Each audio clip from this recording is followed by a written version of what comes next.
بسم اللہ الرحمن الرحیم۔ السلام علیکم ناظرین، حجاج بن یوسف کے ظلم و ستم کی داستانیں لوگوں میں معروف ہیں۔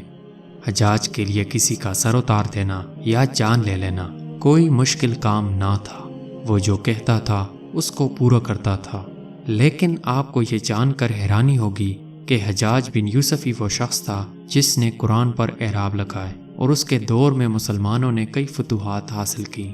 ایک بار وہ طواف کر رہا تھا کہ اس نے دیکھا کہ مطاف کے اندر بیٹھ کر ایک آدمی دعا مانگ رہا ہے کہ اے اللہ میری آنکھوں کو بینا کر دے اور مجھے روشنی عطا کر۔ حجاج جب اس کے قریب سے گزرنے لگا تو اس نے پاؤں کی ٹھوکر مار کر کہا، او اندھے، تجھے پتا ہے کہ میں کون ہوں؟ تو وہ بیچارہ حیران ہو گیا کہ یہ کون ہے۔ اس نے حیران ہو کر پوچھا کہ بھئی کون ہو تم؟ حجاج نے جواب دیا کہ میرا نام حجاج بن یوسف ہے، اب تو بتا کہ تم کون ہو اور کیا دعا مانگ رہے ہو؟ اس نابینا شخص نے جب حجاج کا نام سنا تو گھبرا گیا اور گھبرا کر کہا کہ میں نابینا ہوں اور 20 سال سے اللہ تعالیٰ سے یہ دعا مانگ رہا ہوں کہ مجھے روشنی عطا کر، لیکن ابھی تک میری دعا قبول نہیں ہوئی۔ حجاج بن یوسف نے اس اندھے کو کہا کہ سنو، میں طواف کر رہا ہوں اور میرے چند چکر باقی ہیں۔ میرے طواف مکمل ہونے تک تیری آنکھیں ٹھیک نہ ہوئی تو میں تجھے قتل کروا دوں گا۔ اور ساتھ ہی ایک سپاہی بھی متعین کر دیا کہ اندھا بھاگنے نہ پائے، اور خود طواف کرنے لگ گیا۔ اب تو اس اندھے کا حال ہی عجیب ہو گیا۔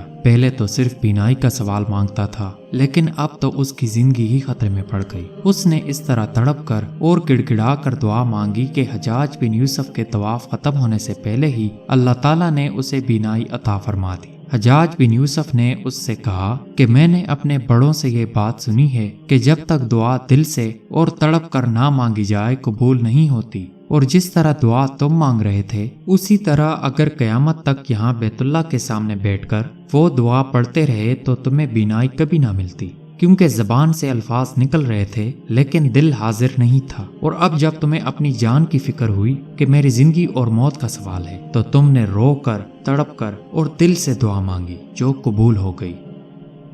ویڈیو پسند آنے کی صورت میں اسے لائک کریں، ہمارے چینل کو سبسکرائب کریں، اپنے گرد و نواح اور رشتہ داروں کا خاص خیال رکھیں۔ اللہ تعالی ہم سب کا حامی و ناصر ہو۔ اللہ حافظ۔